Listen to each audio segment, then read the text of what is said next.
Arsenal has been so close in the last few seasons to silverware. They've been close to building a dynasty in Europe. The talent is there, but something is still missing. So Arteta has to take some complicated decisions this summer. Does he go with the same squad or does he change everything completely? So I'm not waiting for him for this video. I'm transforming Arsenal under Arteta, and if Arteta can make those complicated decisions, if he can't bring more silverware at Arsenal, there is a man in Como who's Spaniard and I'm sure he'd love to take over. So let's build this Arsenal team.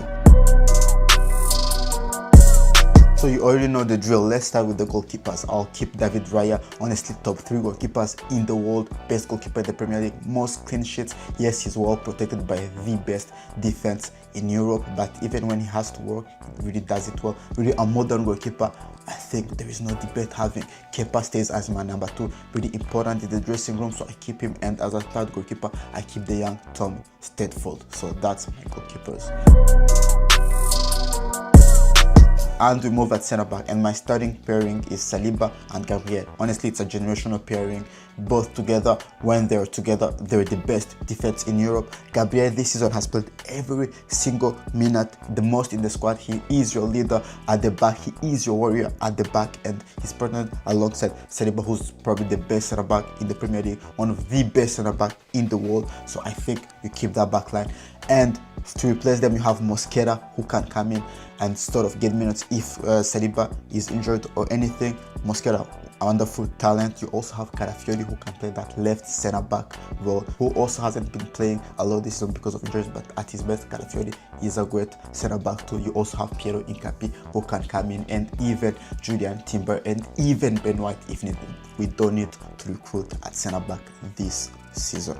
And we move to my fullbacks. My fullbacks at right back, I keep the best right back this season in the Premier League, the best probably right back in the world in Julian Timber, incredibly defensively, but going forward also has been great this season. Honestly, you have to keep him this season. He also sort of inverts in the midfield, which I really like. Honestly, he does everything. You have to keep Julian Timber, and to cover him, there is Ben White. Yes, Ben White is dealing with some confidence issue, but I don't forget the season that Ben White has been able to put up. If we can get him back at his best, we would have a solid cover for Julian Timber, even someone who can compete for that right back role. And at left back, if you haven't triggered yet the clause for Piero Incapi, you have to trigger it because he's been your best player recently. Incredible defensively, but going forward, he's getting even better.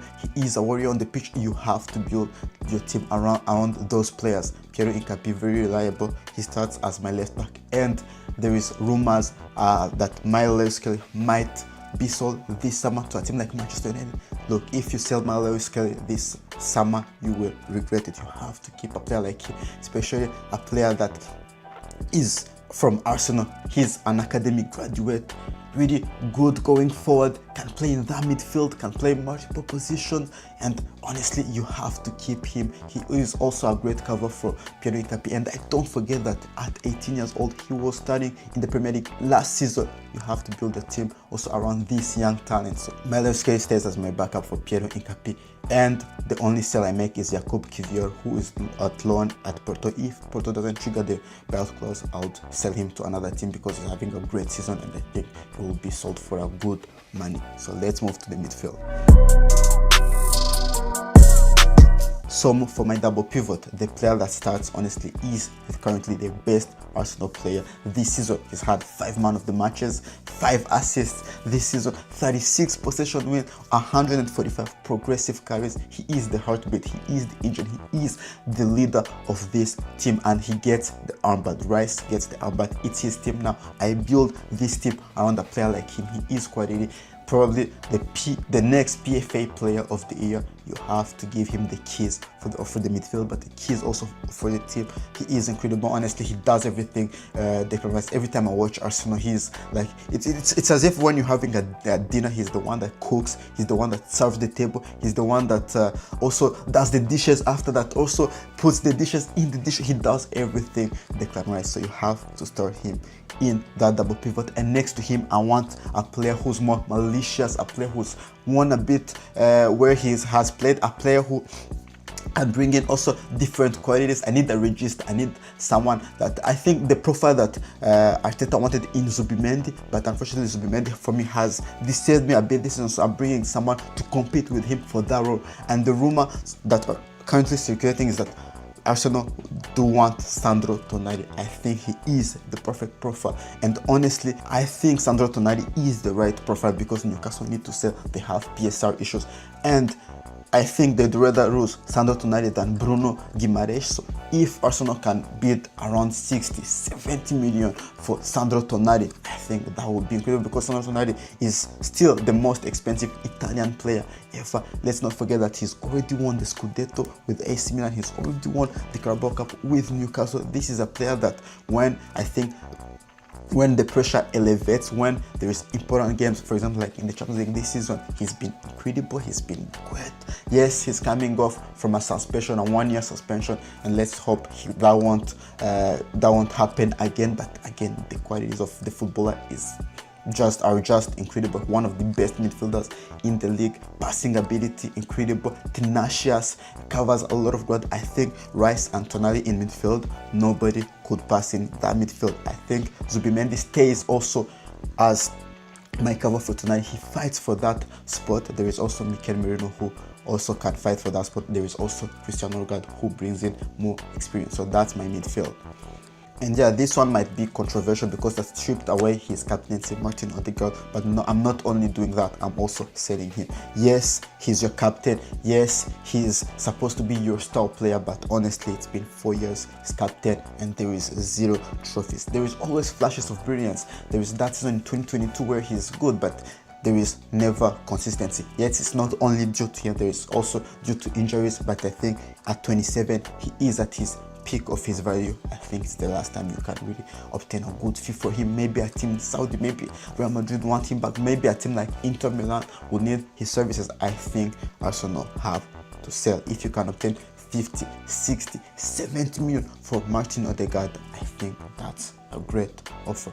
And then we invest that money on a number 10. I think we have to follow the trend with Liverpool, with Florian Wirtz, with Manchester City, with Ryan Cherki, with Tottenham, with Xavi Simons. We need to bring a young number 10 creative who can be the franchise player of the team. And right now, there is a player that I love watching, one of the best number 10 in the world right now. It's Nico Paz. Nico Paz in Italy, he's the best player right there. 12 goals, 6 assists this season, with Como pushing for a Champions League finish or a Europa League spot with that Como team. I think you have to go in for him. Yes, Real Madrid do have a buyback clause of 11 million that they might even trigger this summer. But look, I trust the relationship between Arsenal and Real Madrid to obtain him, because Real Madrid don't really need him. If they will have him back, it's because of the great price they have. But honestly, they don't need him. Real Madrid and Arsenal, as I said, they have good relationship because of Ozil, because of Odegaard, because of Dani Ceballos. If you can negotiate a deal, either where you take him again on loan as Martin Odegaard and pay and have a buy clause would be great. Or if maybe Como can sell to the highest bidder, which will be of course Arsenal, then I think it's doable. Because also don't forget that Real Madrid also have some financial issues. They haven't sold in years, so they need like sellable assets, and Nico Paz is one of them. So I think there is an opportunity in him. And again, why I chose Nico Paz is that he's one of the most exciting number 10s in the world, but he also works off hard of the ball. This season he's averaging 2.5 tackles per game, 0.8 interception per game. So you know, he already kind of fits in that Arteta system. This is a player that can create, but can also works hard off the ball. He destroys, he presses. I think this is a player who would fit well in the current Premier League. And if Arteta can't use him right, we also have Fabregas coming in the door in the next year, who already knows exactly how to use him well. So that will be my player. And as a number 10 to cover him, I have Ebere Eze, of course, staying. I also have the young Max Donman staying. And for Ethan Oneri, who's coming back, honestly, what was the idea of loaning him to Marseille? We all knew that Beto De Zerbi wasn't going to finish the season with Marseille. This is the most unstable project in Europe right now, so I would loan him to a serious Premier League club. Let's say, for example, a Fulham. Let's say, for example, a Crystal Palace. I would loan him there, and maybe if he comes better that's good problems you wanna have. On the left wing, that's where I have to make a step. Honestly, Gabriel Martinelli, he's still young, he's 24 years old, he can still fulfill his potential, but I don't see it happening. I see the same player with the same intelligence problems. It's not the fact that this is a player that does a lot of effort, that is good, but I think he will never become the player he's meant to become. So for me, if there is a good offer from maybe a team playing Europa League or maybe a Saudi Pro League team, fee around 50-40 million for Gabriel Martinelli, I'd sell him, and I'm bringing in a confirmed player, a player who is in his peak years, a player who can consistently put up season of 15-20 goals per season, a winger who was efficient in front of the goal. And to replace Martinelli, I went for Anthony Gordon.